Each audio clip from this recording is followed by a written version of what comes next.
La question qu'on me pose le plus souvent, c'est est-ce que je préfère Disneyland au Puy du Fou? Par la nature même et la différence entre ces deux parcs, il est impossible de répondre à cette question. C'est pourquoi nous allons essayer de le faire aujourd'hui. Je sens déjà que ça va être une mauvaise idée.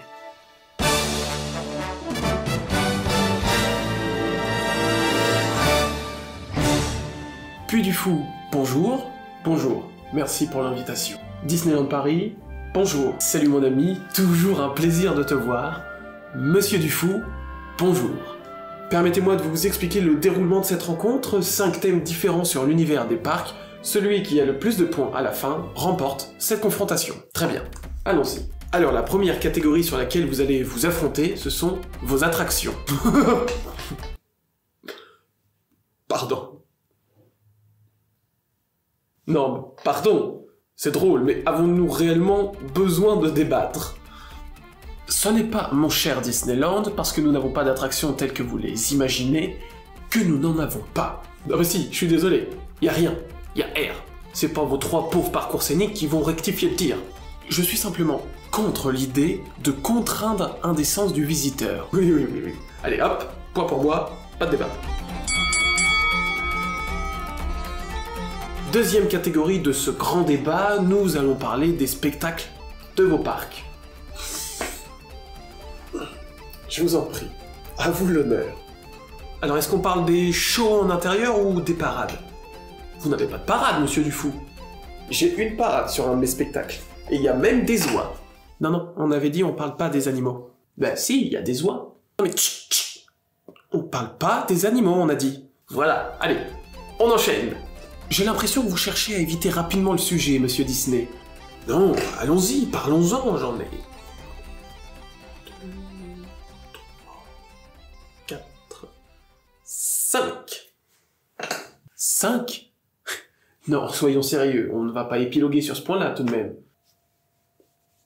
Sans compter la cinécénie et mes 2400 acteurs, je joue quotidiennement 20 spectacles sur le parc.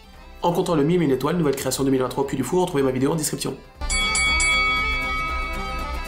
Bien, troisième manche, troisième point, nous allons parler merchandising, boutique. Lequel de vous deux souhaite commencer? Bon, ça me semble évident, je vais pas faire un listing de tout mon merch. La quantité ne sert à rien, monsieur Disney, c'est la qualité que l'on veut. Et 50% de vos produits dérivés viennent d'une souris, et le reste, c'est Stitch. Je trouve que c'est un petit peu culotté tout de même pour quelqu'un qui vend des épées et des haches à des enfants. C'est de la très bonne qualité en même temps, c'est vrai que c'est de la très bonne qualité. Moi, je fais des peluches, c'est peut-être un petit peu plus adapté à des enfants. C'est à moi celle-là. Vous n'allez pas lui donner le point tout de même. Si, faites plus de merch sur le dernier panache. Bien, continuons avec l'avant-dernier point qui va concerner... Oui. Salut. J'ai vu que vous étiez en train de débattre sur le meilleur parc de France, alors je me suis dit que je pouvais passer une petite tête. Vous êtes qui? Bah si, quand même. Je suis Futuroscope. Oh ta gueule. Dégage, sac à merde. Tu reviendras quand t'auras appris de tes erreurs. Tu fais quand même des trucs bien maintenant, hein. Plutôt vaut mieux. Bien, donc cet avant-dernier point portera sur la restauration dans vos parcs. J'espère que vous ne parlez pas du prix de la restauration, parce que monsieur Disney qui nous facture 18 € pour burger, frites, boissons, c'est du vol. Oh, mollo le foufou. J'ai un projet d'extension à financer.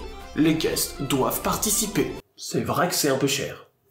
Sans parler du temps d'attente, sans déconner, 45 minutes pour avoir mon menu, je suis sûr que si j'étais mort dans votre file d'attente, mon cadavre attendrait toujours pour avoir son burger. Wow! Non mais soyons sérieux et réalistes 2 minutes. Je propose un voyage dans le temps pour chacun de mes repas. Je propose même des dîners-spectacles. Non, ne me dites pas que vous en avez, vous les avez tous fermés.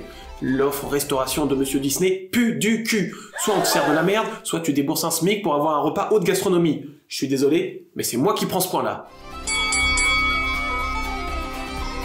Nous sommes maintenant à la dernière manche de cette rencontre, nous sommes à 2 points partout, égalité parfaite. Vous allez donc vous départager sur ce dernier point, qui sera l'expérience globale dans vos parcs.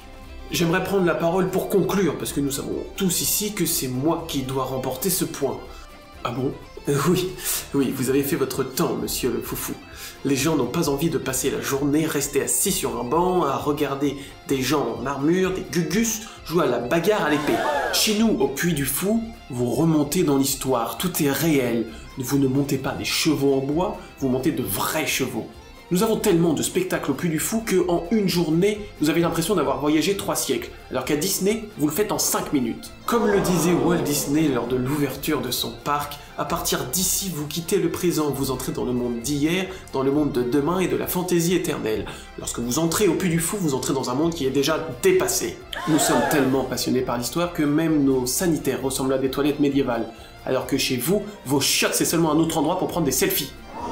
Je suis le meilleur parc. C'est moi. J'ai 2 parcs, vous n'en avez qu'un. Je suis le meilleur. Je suis une firme à l'international.